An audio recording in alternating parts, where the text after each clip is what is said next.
Well, good morning. It's great to be back in Palm Beach County. Happy New Year to everybody. A little colder than we're used to in Florida, but that's okay. It's a lot colder in Tallahassee, I can tell you that right now. So you guys are lucky. We're here. We got a lot of folks joining us. We have our relatively new DEP Secretary, Alexis Lambert, is joining us. South Florida Water Management District Executive Director Drew Bartlett, Everglades Trust CEO Anna Upton, Everglades Foundation CEO Eric Eichenberg, Representatives Gossett, Seidman, and Weinberger from the Florida Legislature. And I know we got a lot of people from the district. I see Alligator Ron, I see Scott Wagner, Chauncey, a lot of folks. So thank you guys for what you've done. So 6 years ago tomorrow, 2019, January 10th, we outlined a very ambitious agenda to try to right the ship with respect to Everglades restoration and water quality in the state of Florida. And it was something that was very far-reaching. I think it was something that people thought sounded good, but nobody thought could actually be accomplished. And we basically never stopped ever since. So our goal at that time, and some of its policy, some of its resources, but our goal at the time was we were going to do $2.5 billion over the 4 years, which was $1 billion more than had been done over the previous 4 years, and we were able to not only meet that but exceed it. And so we did $3.3 billion towards Everglades and water quality projects from 2019 to January of 2023. Then we came 2 years ago tomorrow. We doubled down on that and said we're going to do even more. And we said, okay, we said $2.5 billion the first 4 years. Now, obviously, you have to do more because of inflation. All these things cost so much more. But we said we're going to do $3.5 billion. And we basically almost accomplished that in just 2 years all by itself. So this has been really, really significant.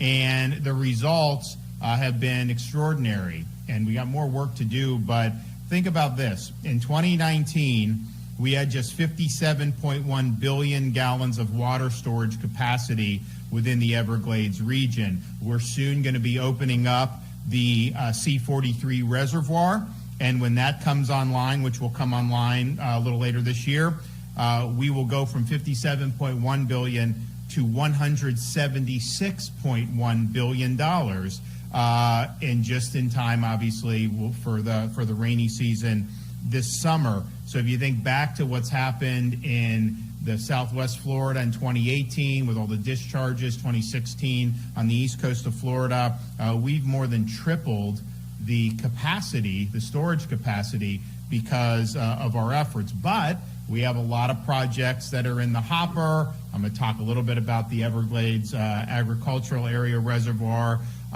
We will be able to get to over 330 billion gallons of water storage capacity. So that's really, really significant. It helps with being able to, yes, prevent some of the discharges. It helps with Everglades restoration, the timing and distribution of flows in the Everglades National Park and Florida Bay. All this stuff is really, really significant. And so that's been a huge, huge achievement, and we're going to keep it going. Now, the nutrients that are in the water. So since 2019, we've reduced nutrients and the amount of in terms of harmful nutrients in South Florida's waterways by 727,000 pounds per year of nitrogen and almost 500,000 pounds per year of phosphorus.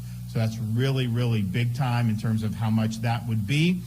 These help protect, obviously, the drinking water, quality of water headed south to the Everglades. We've also had many, many other projects that have been really, really significant. Several years ago, we completed the Old Tamiami Trail roadbed removal project. That was done 6 months ahead of schedule. That's allowed more water to flow south into Everglades National Park. Next year, additional projects will be completed. And so by next year, we will have, in this period, since I became governor, increased the flow of water south by almost 65%. And that's what people have been talking about.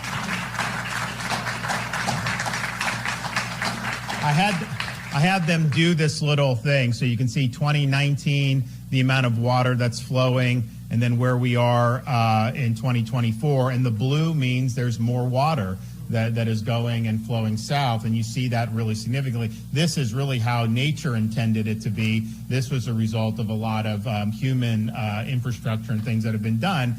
So that's really, really significant that we were able to get that done, and we'll continue to push forward on that. So if you look at all that, it's great, but what are some of the outstanding issues? And like I said, there's more that we want to do from the state, but if you look at the things that need to be done, it's almost all the federal government that just simply does not work the way Florida works. We see that in other states don't work the way Florida works, obviously, with things that are in the news. Our view is like, we got the job to do, we want to get it done. We don't want to be bogged down by red tape. We don't want to be bogged down by bureaucracy. And that this is something in the interest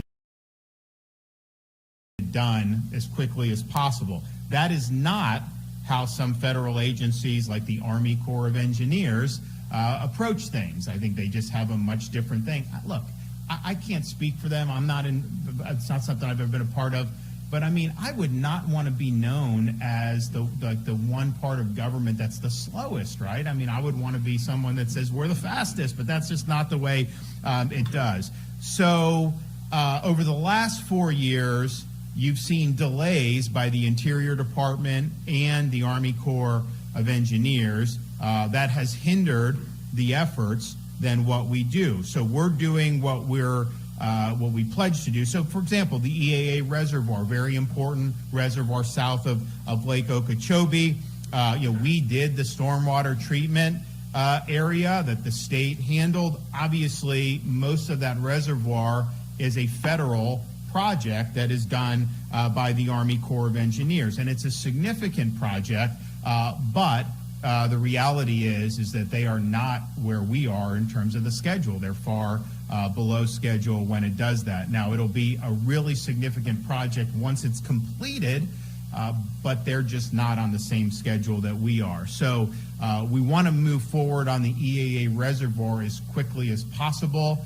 And I'll say what our proposal is in a minute on that. But if we're able to get that done, you're going to have massive more clean water that's going to be able to go south through the Everglades into Florida Bay. And just from what we've already done, we have had Florida Bay reach its salinity goals for the first time in decades. And a lot of people didn't think that was possible, so we were doing it. So we faced hurdles. If you look at the Comprehensive Everglade Restoration Plan, the SERP framework, it's supposed to be a 50-50 partnership between the state and the federal government. Yet under my tenure, Florida has done the lion's share of the work in terms of these goals. I really believe with the incoming administration, working with President-elect Donald Trump, we will be able to put better feet forward. And so we are going to be asking that the federal government delegate to the states the ability to take the federal funding, and we will manage these projects, and we will execute these projects on behalf of the federal government, because Lord knows we'll do it a hell of a lot quicker than they will do it.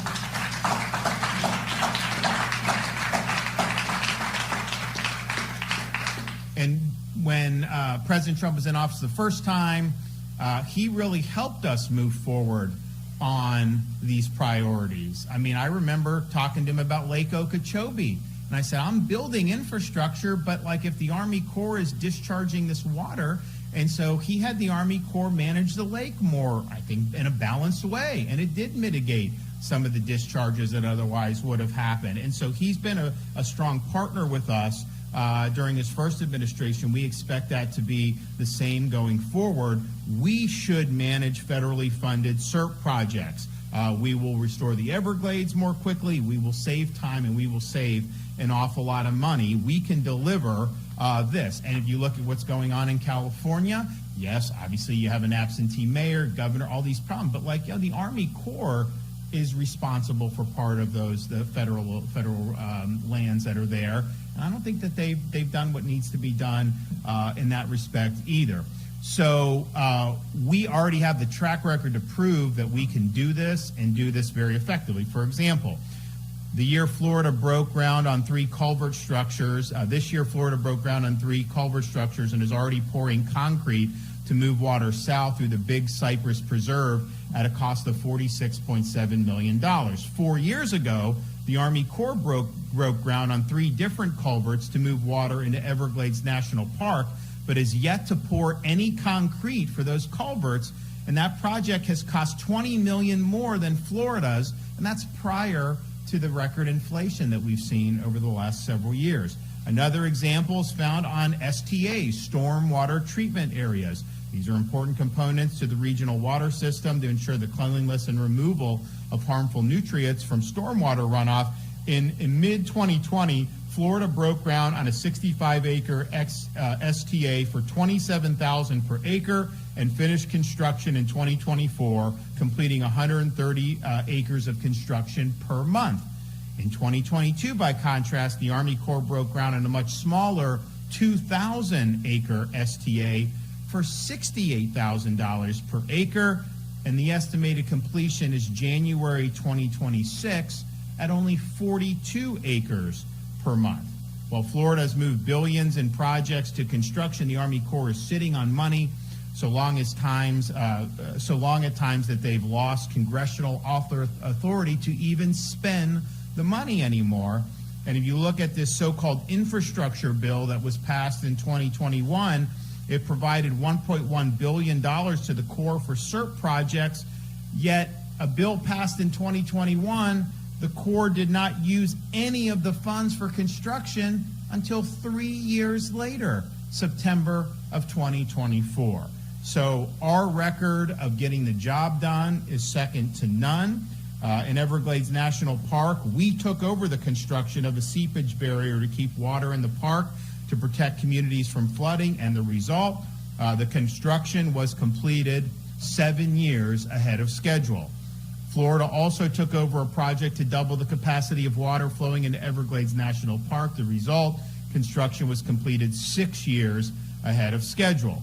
In the Central Everglades, the state took over construction of a critical feature of the Central Everglades Planning Project from the Corps. The structure will provide a new flowway to restore balanced flow between the Central Everglades, Everglades National Park, and Florida Bay. Construction will begin this year, and that project will be completed years ahead of schedule.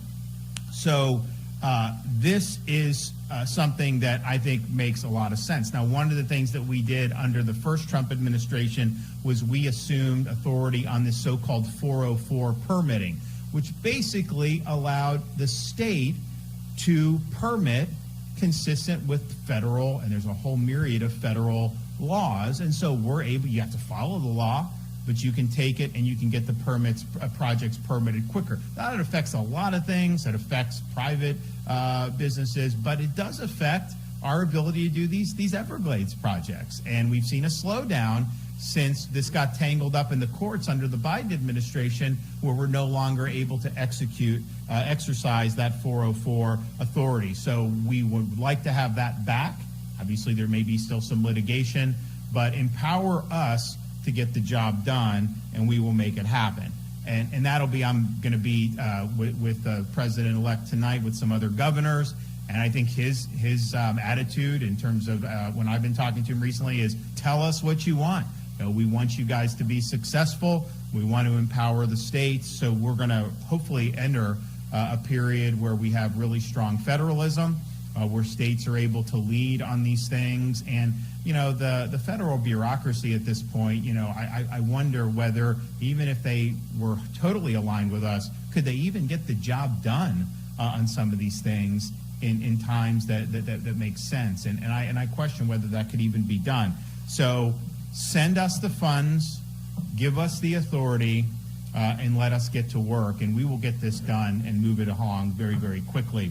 Now, we're hopeful for that. I think that would be a great partnership between the federal government and the state of Florida. But we also know we're going to keep doing what we're doing. We're not going to turn back. We're not going to just sit there and complain that the feds aren't sending us money. And that's the one thing I've always said about this is, you have a better opportunity to get federal support to complement what you're doing if you show you have skin in the game.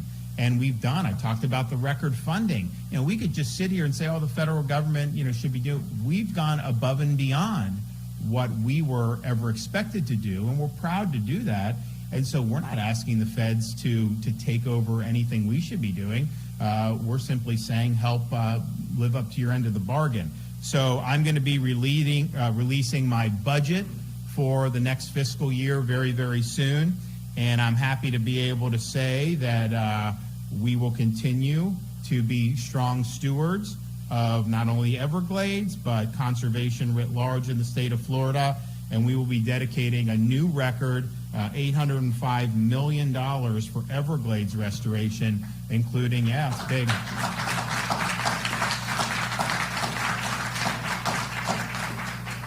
We will also continue to recommend funding for water quality projects across the state, including funding to clean water along the Kissimmee River before it reaches Lake Okeechobee, which is something that's very practical. And a lot of the nutrients that got into Lake Okeechobee that would end up in the St. Lucie or the Caloosahatchee in prior years, a lot of those nutrients were coming from Central Florida and, Disney World and all this other stuff. And so being able to head that off really, really makes a lot of sense. So we're looking forward to January 20th. We think that there's a whole host of issues that we're going to be able to work very constructively with the second Trump administration on, and particularly when it comes to these really, really important restoration efforts. This is the largest restoration anywhere in the country by far. And we've got a lot of people that have been working a lot of hard on it. Obviously, we've got our board members here from South Florida Water Management District. We've had a lot of great partners in the Florida legislature, and this is something that's really, and then of course the agencies that have been involved with state government have worked really, really hard, and we've had a strong pace. We expect them to keep a strong pace because I think that's what the people of Florida expect. There's certain expectations. I think in other parts of the country, people get into office and they don't really do anything. For us, it's like, okay, you're here, you have limited time, make the most of it. Leave a legacy, get things done. And we have a great, I think, can-do spirit here in the state of Florida. So really, really significant to be here almost 6 years to the day after we initially launched this really, really bold agenda. We've delivered on those promises and actually over-delivered on the promises because we've been able to secure way more funding than anyone thought was reasonable or possible at the time, and we've been able to move these projects forward in really, really significant fashion. So thanks to everybody that's been involved. I think we're going to have another great year working with the legislature to advance these priorities in terms of the budget, and I really, really think that we have a possibility to have a really strong path forward working with the federal government and hopefully being able to have these tasks delegated to the state of Florida so that we can go ahead and get the job done. Okay, we're going to hear from some of our speakers today, so we'll start with Secretary Alexis Lambert.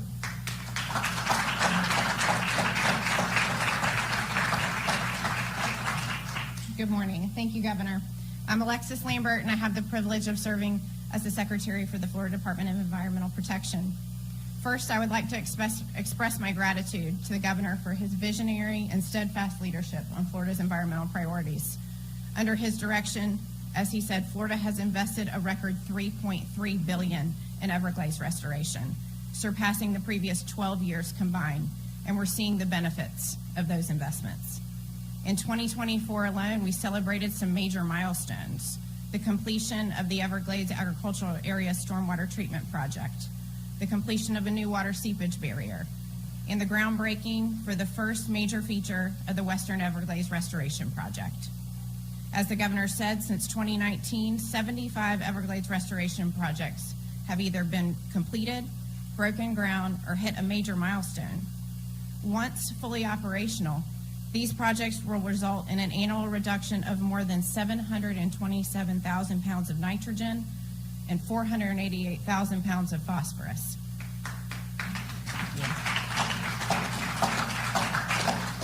By the end of the year, we will have tripled South Florida's water storage capacity to 176 billion gallons. It's inspiring to reflect on what we've done, while we recognize there is still much more important work to do. As Secretary of DEP, my role is to help safeguard Florida's natural resources and ensure tax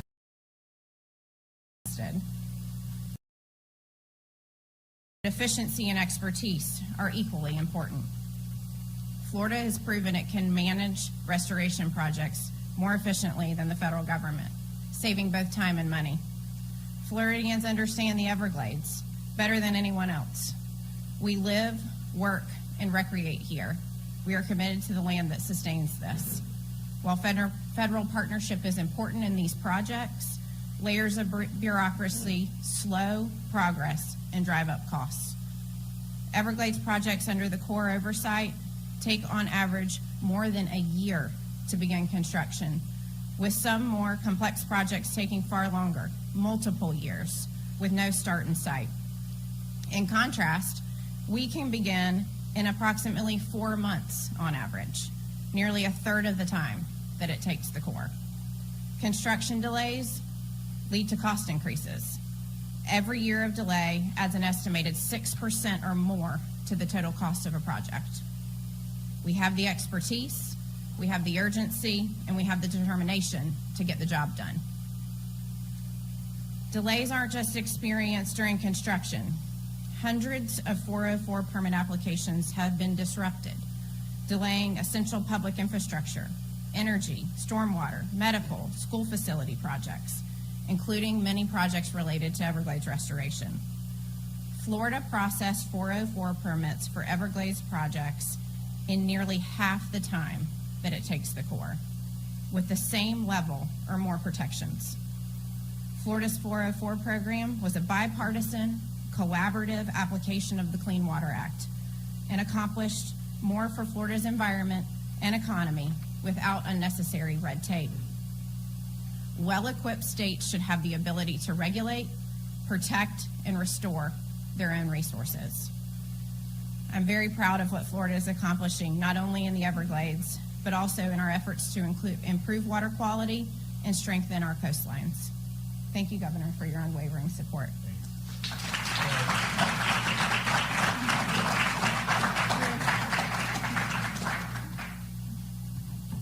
Thank you, Secretary. I'm Drew Bartlett, Executive Director of the South Florida Water Management District. Governor, when you took office 6 years ago, you did some bold moves, and you haven't lost a step. You are continuing to be bold, and that was the word we've used ever since. So 6 years ago, an executive order was issued that said we're going to achieve more now for Everglades restoration. And then he put in this awesome governing board that made their very first decision, which was also awesome in hiring me, personal opinion. But we have been laser focused. It was exciting times. A direction to achieve more now, funding to achieve more now. It was a great 4 years, but we weren't done. On your second term, you came in with another executive order that said achieve even more now, and here's even more money, and that excitement turned to stress. I'm kidding. We were very excited for this opportunity because we did want to do that. The 1,500 people at the district did want to do that. Now, in that executive order, you said, look for opportunities of projects that the Corps of Engineers is the lead on and see what you can take over. Because we want to send more water south, we want to protect lake levels in Lake Okeechobee and prevent discharges, and we want to protect the Indian River Lagoon. So we did that. We took over a massive reservoir in St. Lucie County to protect the Indian River Lagoon. We're ready to start construction. We're also waiting on a federal permit. We took over the pump station for the EAA reservoir. That's got to be done for that reservoir to work. We took over a structure, just last board meeting in December, we took over a structure to further uncork Tamiami Trail and get water to Florida Bay. That wasn't scheduled to start until 2027. We'll start this year. And then for Lake Okeechobee and the estuary discharges, Northern Storage has been on the Corps' docket since 2016, trying to get it authorized by Congress. We took over a massive above-ground reservoir project, started planning right after your executive order, and that got authorized in 2022. The Corps schedule is 2028 for that. So we did it in 2 years. So this is stuff we're doing. We are a nimble organization. The state can get things done, and we're seeing the results. The governor showed you how much more water we're sending south. We haven't had a lost summer, right? We've been managing the lake. The estuary discharges from the lake are greatly reduced. It's as great times. We are in a golden age of Everglades restoration as we sit here right now. But it's not just environmental restoration. This is resiliency. This is preparing Florida for the future. It is keeping water in our system for not only the environment, but for people. So it's important to get it done now. It's important to get it done expeditiously. And so the 1,500 people at the South Florida Water Management District appreciate your leadership. We appreciate the leadership of the legislature of getting us the money, because we're delivering and we're getting the job done, and we're very excited about it. Thank you, Governor.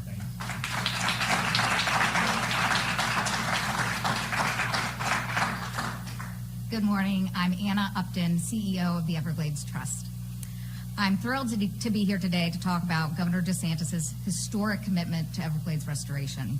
He understands that Florida's economy depends on clean water, and since day one, he's been laser focused on delivering results for Floridians, from expediting major restoration projects to adopting a new lake regulation schedule to raising Tamiami Trail. The progress has been unlike anything we've ever seen in the history of Everglades restoration.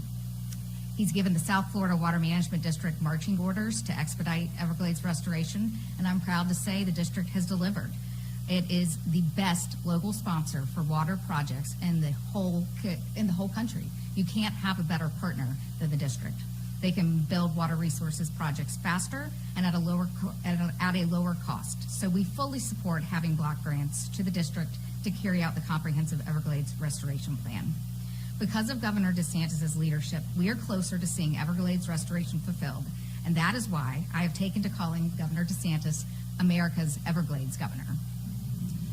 He made a promise when he came into office to do all that he could to advance restoration, and he has delivered on that promise. We look forward to working with the Florida legislature and hopefully Congress to deliver the funding needed to keep the historic momentum going, allowing us to leave America's Everglades to the next generation better than it is today. Governor DeSantis, we would not be here without you and your strong leadership on Everglades restoration, and for that we are extremely grateful. Thank you.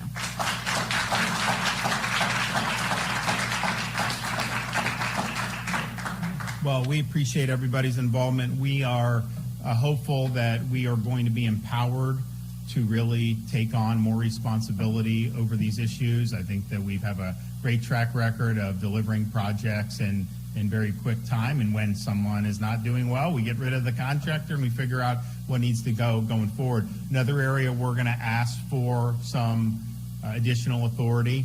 We manage the fishing for red snapper in the Gulf and have been doing that now for a number of years. The feds manage the Atlantic.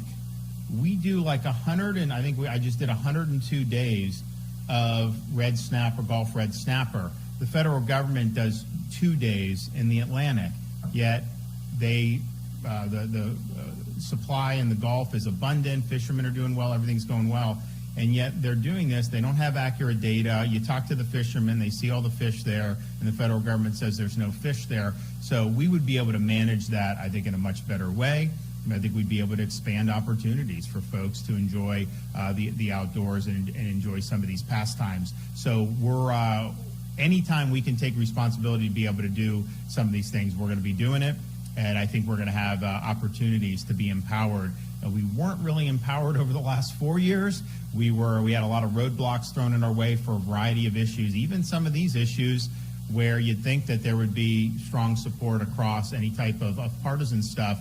It just tended not to work that way. So hopefully we're going to see a lot of good stuff coming up here in a couple weeks, and Florida will be ready, and we'll execute, and we will get the job done. Okay, anybody have any questions?